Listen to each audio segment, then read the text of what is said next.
అహ్మదాబాద్ నుంచి లండన్ వెళ్తున్న air India flight కుప్పకూలిపోయింది. Airport నుంచి టేకాఫ్ అయిన క్షణాల్లోనే అహ్మదాబాద్లోనే కుప్పకూలిపోయింది. రన్వే నుంచి పైకి లేచిన క్షణాల్లోనే పైలట్ మేడే అనే సందేశాన్ని ఎయిర్ ట్రాఫిక్ కంట్రోల్కు పంపించారు.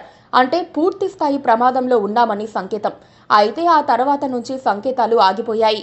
ఆ సందేశం ఇచ్చిన సెకండ్లలోనే ఫ్లైట్ కుప్పకూలిపోయింది. విమానం అహ్మదాబాద్ ఎయిర్పోర్ట్ సమీపంలో ఉన్న ఓ మెడికల్ కాలేజ్ హాస్టల్ భవనంపై కుప్పకూలింది. అది లంచ్ సమయం కావటంతో ఆ హాస్టల్లో మెడికోలు చాలా మంది క్యాంటీన్లో ఉన్నారు. విమానం హాస్టల్ భవనంపై కూలటంతో కనీసం 20 మంది మెడికోలు చనిపోయారు. అహ్మదాబాద్లో జరిగిన విమాన ప్రమాదం ఏవియేషన్ నిపుణులను ఆశ్చర్యపరుస్తోంది. టేకాఫ్కు ఏటీసీ నుంచి పైలట్ పర్మిషన్ తీసుకుని రన్వే నుంచి విమానాన్ని గాల్లోకి లేపారు. వెంటనే అత్యంత ప్రమాదకర పరిస్థితిని వివరించే మేడే కాల్ను ఏటీసీకి చేశారు. ఆ తర్వాత నిమిషంలోనే ఫ్లైట్ తెగిన గాలిపటంలా పడిపోయింది. విమానం కూలిపోతున్న దృశ్యాలు వైరల్ అయ్యాయి. గాలిపటం బాగా ఎత్తుకు వెళ్లిన తర్వాత తెగిపోతే ఎలా పడిపోతుందో అలా పడిపోయింది. ఫ్లైట్ పూర్తి సాంకేతిక సమస్యలతో వ్యవస్థ ఆగిపోవటం వలనే ఇలా జరుగుతుంది. ఏటీసీతో కూడా సంబంధాలు తెగిపోయాయి. సాధారణంగా విమానం బయలుదేరే ముందు అన్ని రకాల పరీక్షలు నిర్వహిస్తారు. లండన్ దాకా వెళ్లడానికి సామర్థ్యం ఉందా లేదా అన్నది కూడా చూస్తారు. అంతర్జాతీయ విమానాలకు ఒక ఇంజిన్ ఫెయిల్ అయితే మరో ఇంజిన్ ఉంటుంది. ఇక్కడ 2 ఇంజిన్లు కాదు, అసలు మొత్తం ఫ్లైట్ వ్యవస్థ పనిచేయలేదని ఏవియేషన్ నిపుణులు చెబుతున్నారు. ఇప్పుడు ఆ విమానంలో లోపాలున్నాయన్న విమర్శలు వస్తున్నాయి. లండన్కు బయలుదేరే ముందు ఆ విమానం ఢిల్లీ నుంచి అహ్మదాబాద్కు వచ్చింది. అలా వచ్చినప్పుడు ఓ ప్రయాణికుడు విమానంలో లోపాలపై ఓ వీడియో తీశాడు.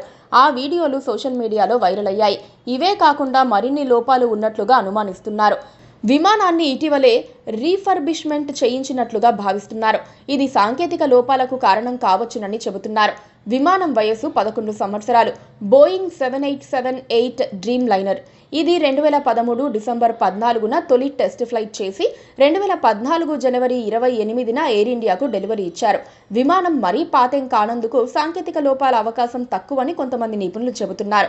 అయితే ఈ ప్రమాదం వెనుక విద్రోహ చర్య కూడా ఉండవచ్చన్న సంకేతాలు ఉన్నాయి. నేరుగా ఏదైనా వచ్చి ఢీకొట్టినా ఇలాంటి ప్రమాదం జరుగుతుంది. అయితే ఆ విషయం తెలిసిపోతుంది. కానీ ఇక్కడ అలా ఏదీ ఢీకొనలేదని కొంతమంది చెబుతున్నారు. కానీ పక్షులు ఢీకొట్టి ఉండవచ్చని చెబుతున్నారు. కానీ బయట నుంచి వచ్చిన ముప్పు బయటపడలేదు.